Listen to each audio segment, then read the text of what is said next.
हस्तिनापुर का भव्य रंगमंच, चारों तरफ तालियों की गूंज और हर किसी की जुबान पर सिर्फ एक ही नाम, अर्जुन। आज का दिन जैसे उसी के नाम होने वाला था। हर कोई उसकी अस्त्र विद्या देखकर हैरान था, लेकिन तभी अचानक उस रंगमंच पर एक ऐसा योद्धा आया जिसने आते ही अर्जुन को चुनौती दे दी। वो था कर्ण। वो हुनर और ताकत में अर्जुन से किसी भी मायने में कम नहीं था, लेकिन जैसे ही उसने खुद को साबित करना चाहा, उसे उसके जन्म के कारण सूत पुत्र कहकर सबके सामने रोक दिया गया। उसके साथ इतना बड़ा अन्याय हुआ कि पूरी सभा देखते रह गई। एक ऐसा योद्धा जो काबिल होते हुए भी सिर्फ अपनी पहचान की वजह से ठुकरा दिया गया। लेकिन कहानी यही खत्म नहीं होती, क्योंकि उसी पल उसके साथ खड़ा हुआ एक ऐसा मित्र जिसने उसके अपमान को उसकी सबसे बड़ी ताकत बना दिया। वो था दुर्योधन, जिसने कर्ण को अंगराज बनाकर पूरी सभा को चौंका दिया। आखिर उस दिन कर्ण के साथ क्या हुआ? क्यों उसे सबके सामने अपमानित किया गया? कैसे दुर्योधन ने उसके अपमान के क्षण को सम्मान में बदल दिया?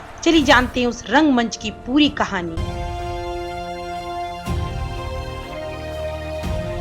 सारे कौरव और पांडव की शस्त्र विद्या की शिक्षा पूरी हो गई तो द्रोणाचार्य ने कृपाचार्य, सोमदत्त, भीष्म जी, विदुर और धृतराष्ट्र को बुलाया और उनसे बोले, आपके राजकुमार अस्त्र विद्या की शिक्षा पूरी कर चुके हैं। मैं चाहता हूँ एक रंगमंच बनाया जाए जिस पर वे अपनी युद्ध कला का प्रदर्शन करेंगे। धृतराष्ट्र, जो कि अभी सम्राट के पद पर है, उनकी आज्ञा से विशाल रंगमंच बनाया गया। स्त्रियों और पुरुषों के बैठने के लिए पर्याप्त व्यवस्था की गई। वो दिन आ गया जब युद्ध कौशल का प्रदर्शन किया जाना था। धृतराष्ट्र, भीम जी, सोमदत्त, भूरिश्रवा आदि राज के सारे श्रेष्ठ पुरुष पधारे। इसके अलावा गांधारी, कुंती और राजभवन की सारी स्त्रियां सज धज कर पधारी। नगर के चारों वर्णों के स्त्री, पुरुष, वृद्ध, बच्चे सब पहुंच गए। क्षण भर में विशाल जन समुदाय एकत्रित हो गया। अंत में द्रोणाचार्य अपने पुत्र अश्वत्थामा के साथ श्वेत वस्त्र और श्वेत यज्ञोपवीत धारण करके प्रवेश किए। द्रोणाचार्य की पूजा करके उन्हें सबसे ऊंचे स्थान पर बैठाया गया। रंगमंच पर युद्ध कला का प्रदर्शन शुरू हुआ।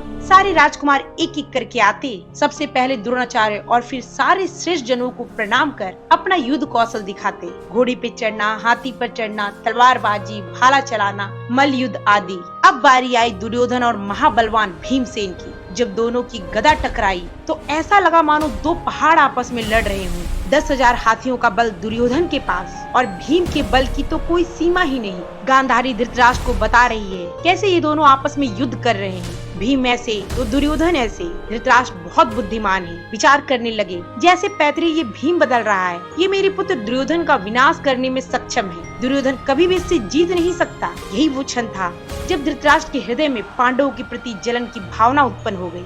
भीम और दुर्योधन अपने अपने गदा कौशल का प्रदर्शन करते करते इतने जोश में आ गए कि दोनों के बीच युद्ध प्रारंभ हो गया। सारी रंग भूमि में हाहाकार मच गई। द्रोणाचार्य समझ गए इन दोनों को रोकना बहुत आवश्यक है। वो तुरंत अश्वत्थामा को आज्ञा दिए, दोनों को रोको। ये मंच युद्ध कौशल दिखाने के लिए बनाया गया है, न कि युद्ध करने के लिए। अश्वत्थामा उन दोनों के बीच में जाकर बोला, रुक जाओ, ये गुरुदेव की आज्ञा है। दोनों की गदा जहाँ थी वहीं रुक गई। कुछ देर बाद द्रोणाचार्य रंगमंच पर आकर बोले, दर्शकगण, जो मुझे पुत्र से भी अधिक प्रिय है, जिसने संपूर्ण शस्त्रों में निपुणता प्राप्त की है, उस कुंती पुत्र अर्जुन का कौशल अब आप लोग देखेंगे। अर्जुन के आगमन से समूचे रंग मंडप में हर्षोल्लास छा गया। अर्जुन अपने आचार्य और अपने पूज्य जनों का आशीर्वाद लेकर अस्त्र संचालन की कला दिखाना शुरू करते हैं। आते ही उन्होंने सबसे पहले आग्नेय अस्त्र का प्रयोग करके पूरे रंगमंच पर आग उत्पन्न कर दिया। फिर तुरंत वरुणास्त्र से जल उत्पन्न करके उसे बुझा दिया। तुरंत वायव्यास्त्र से आंधी चला दी और पर्जन्यास्त्र से बादल पैदा कर दिए। इतना ही नहीं, उन्होंने भौमास्त्र से पृथ्वी और पर्वतास्त्र से पर्वतों को उत्पन्न कर दिया। अंतर्धान अस्त्र का प्रयोग करके वे अदृश्य हो जाते। वे क्षण भर में लंबे दिखाई देते तो क्षण भर में बहुत छोटे हो जाते। एक क्षण में वे रथ के पहिए पर खड़े दिखाई देते तो दूसरे क्षण में वो रथ के बीच में दिखाई देते और अगले ही क्षण वो पृथ्वी पर दिखाई देते। क्षण भर में वो पूरे रंगमंच पर वानों की वर्षा शुरू कर दिए। सूक्ष्म से सूक्ष्म लक्ष्य को भेदने में उन्हें तनिक भी वक्त नहीं लगता। लोहे का बना एक सुअर तीव्रता से सब ओर चक्कर लगा रहा था। अर्जुन ने एक एक करके लगातार 5 बाण चलाए। पांचों उसके मुंह में जाकर लगे। सब आश्चर्यचकित होकर अर्जुन की इस कला को निहार रहे थे। एक जगह गाय का सिंग रस्सी से लटकाया गया था। वो जोर जोर से हिल रहा था। अर्जुन ने उस सिंग के छेद में लगातार 21 बाण गड़ दिए। हर तरफ अर्जुन की बस जय जयकार हो रही थी। अर्जुन एक से बढ़कर एक अपना युद्ध कौशल दिखा ही रहे थे कि तभी आवाज सुनाई दी भुजाओं पर ताल ठोकने की। सबकी नजर अर्जुन से हटकर रंगमंच के द्वार पर गई तो देखा दिव्य कवच कुंडल धारण किए कर्ण प्रवेश कर रहा है, जिसके हाथ में धनुष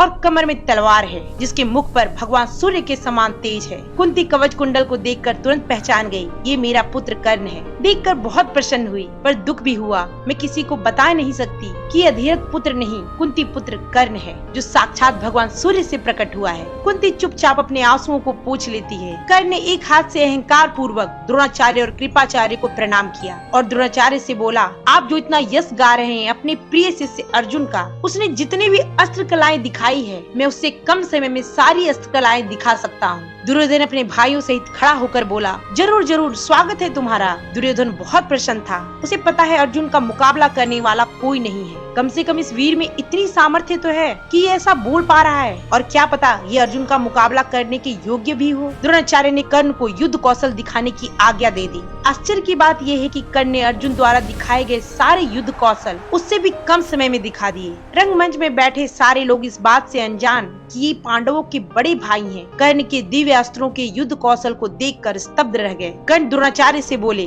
आदेश दीजिए, मैं अर्जुन को इसी रंगमंच पर द्वंद्व युद्ध में ललकार कर इसके प्राण लेना चाहता हूँ। मुझे इससे ईर्ष्या है। यह सुनकर दुर्योधन गदगद हो गया। कुंती अंदर ही अंदर दुख से व्याकुल हो रही है। दोनों महारथी मेरे ही लाडले हैं, मैं कैसे ही किसी को बताऊं। कर्ण ने द्रोणाचार्य से कहा, अगर अर्जुन मुझसे युद्ध करता है तो वो जीवित नहीं रहेगा, ये मैं आपको वचन देता हूँ। अर्जुन द्रोणाचार्य से बोले, आचार्य आप जानते हैं आपका शिष्य कमजोर नहीं, आप आदेश करें, इसे मैं अभी परास्त करता हूँ। द्रोणाचार्य की आज्ञा लेकर अर्जुन अपने भाइयों से गले मिलकर युद्ध के लिए कर्ण की ओर बढ़े। दुर्योधन ने भी अपने भाइयों समेत कर्ण का आलिंगन किया। कौरव जिस ओर कर्ण थे उस ओर खड़े हुए, लेकिन द्रोणाचार्य, कृपाचार्य और भीष्म पितामह जिधर अर्जुन थे उसी ओर खड़े हुए। कुंती को कर्ण और अर्जुन को द्वंद्व युद्ध के लिए आमने सामने देखकर मूर्छा आ गई। दासियों ने चंदन मिश्रित जल का छिड़काव कर उन्हें होश मिलाया। कुंती होश में तो आ गई, पर इन दोनों को आमने सामने देखकर वो घबरा रही थी। उन्हें समझ में नहीं आ रहा था कि इन दोनों को कैसे रोका जाए। कृपाचार्य ने देखा,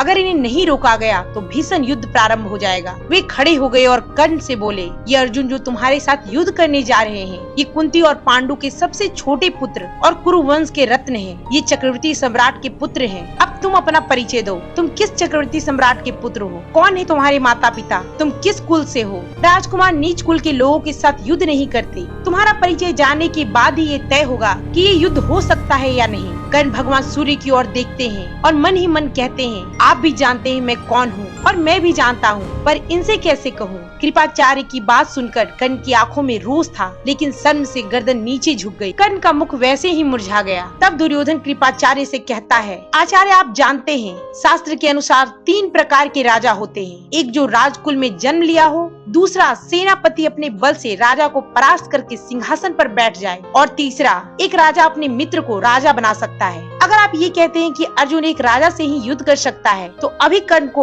अंग प्रदेश का राजा घोषित करता हूँ। दुर्योधन युवराज के पद पर हैं, कोई उन्हें रोक नहीं सकता। तुरंत ब्राह्मण को बुलाया, स्वस्ति वाचन हुआ, स्वर्ण के सिंहासन पर बैठाकर मुकुट पहनाकर तिलक किया गया और कर्ण को अंग प्रदेश का राजा घोषित किया गया। अंगराज कर्ण बोले, दुर्योधन तुमने जो मुझे सम्मान दिया है, मैं उससे बिक गया हूँ। आज से मैं तुम्हारे हर फैसले में साथ दूंगा। कभी ये नहीं सोचूंगा कि ये धर्म है या अधर्म। मेरी शर्म से जो गर्दन झुक गई थी, तुमने उसे उठा दिया। आज से मेरे प्राण भी तुम पर न्यौछावर हैं। ये सारी बात चल ही रही थी कि कर्ण का पालन पोषण करने वाले बूढ़े हो चुके अधिरथ लाठी का सहारा लेकर कर्ण को पुकारता हुआ कांपता कांपता रंग भूमि में आया। कर्ण ने चरणों में अपना मस्तक रखकर अधिरथ को प्रणाम किया। अधिरथ ने कर्ण से कहा, बेटा इन राजकुमारों की सेवा करना पूरा जीवन मेरा धर्म रहा है, और आज तुम इनकी बराबरी करना चाहते हो? नहीं पुत्र नहीं, ऐसा तुम नहीं कर सकते, तुम मेरे पुत्र हो। भीम ने कहा, समझे कर्ण, दुर्योधन के मुकुट पहनाने से तू राजा नहीं बन जाएगा। सुना अपने पिता की बात। अरे ओ सूत पुत्र, तू तो अर्जुन के हाथ से मरने योग्य भी नहीं। पूरा जीवन तुम्हारे पिता ने हमारी सेवकाई की है, तू उसी का पुत्र है। तेरे हाथ में चाबुक की शोभा है, धनुष और तलवार की नहीं। भीम के ऐसा कहने पर कर्ण ने पहले भगवान सूर्य को देखा, फिर अपनी गर्दन झुका ली। कुंती भीतर ही भीतर व्याकुल है, सोच रही है कैसे मैं भीम को समझाऊं, जिसका तुम अपमान कर रहे हो कोई और नहीं, तुम्हारा अपना सबसे बड़ा भाई है। भगवान का ये